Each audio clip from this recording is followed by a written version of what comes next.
راستے کئی قسم کے ہوتے ہیں۔ ایک تو وہ جن کے بارے میں آپ سوچتے ہیں اور دل و دماغ میں ہی جمع تفریق کرتے رہتے ہیں، جاننے کھوجنے کی تگ و دو کرتے ہیں، پیسے جمع کرتے ہیں، لوگوں کی جیبیں بھی کاٹتے ہیں، کبھی حق بھی مارتے ہیں، ایسے ہی ساری زندگی لگا دیتے ہیں، کہیں کچھ حاصل حصول نہیں اور نتیجہ 0/0۔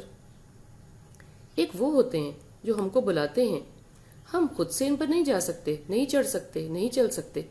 کبھی تو ان کے بارے میں صرف سنا ہوتا ہے، کبھی ان کے بارے میں بس سوچا ہوتا ہے، یا کبھی کسی کو اس پر چلتے دیکھا ہوتا ہے، مگر سمجھا نہیں ہوتا کہ یہ بندہ خدا یا یہ سب لوگ کہاں جا رہے ہیں، ان کو کیا لگی ہے، ان کے ساتھ کیا خونی ہو رہی ہے، اور یہ کس میں سے یا کہاں کہاں سے گزر رہے ہیں۔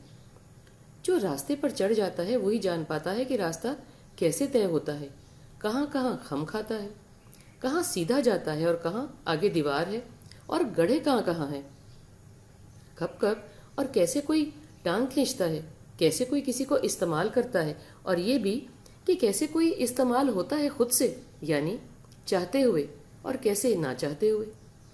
راستے کی کئی دلیلیں اور راستے والوں کی کئی، روکنے کی کئی اور چلنے کی کئی اور رکنے کی کئی، نہ چلنے کی بھی کئی، کہیں نہ پہنچانے اور پہنچنے کی بھی کئی۔ ہر موڑ پر چھوڑنے والوں کی داستانیں اور ہر نئے موقع پر نئے آنے والوں کی داستانیں، یہ بھی راستہ ہی بتاتا ہے، جس کو ہم کہتے ہیں نا راستے کی نشانیاں۔ آخر وہ کیا ہوتی ہیں؟ وہ کچھ بھی نہیں ہوتی، بس ہر آنے جانے والوں کی وہ گزران جو وہ کہے ان کہے وہاں جھاڑتے جاتے ہیں، جھڑتے بالوں کی طرح۔ معلوم ہی نہیں پڑتا کب گر گئے اور کب نئے آ گئے، اتارتے جاتے ہیں کینچلی کی طرح اور آرام سے گزر جاتے ہیں نیا وجود لیے، بنا معلوم پڑے، بنا احساس ہوئے۔ ان کا اٹھنا بیٹھنا، کھوجنا، ہنسنا، رونا اور بولنا، یہاں تک کہ سوچنا، راستے سب قید کر لیتے ہیں پتھروں پر، جھاڑیوں پر، ریت پر اور پانیوں پر، ہوا پر اور دھوپ میں۔ وہ سب جھولتا رہتا ہے اس علاقے اور فضا میں، شاید کسی آنے والے کے انتظار میں۔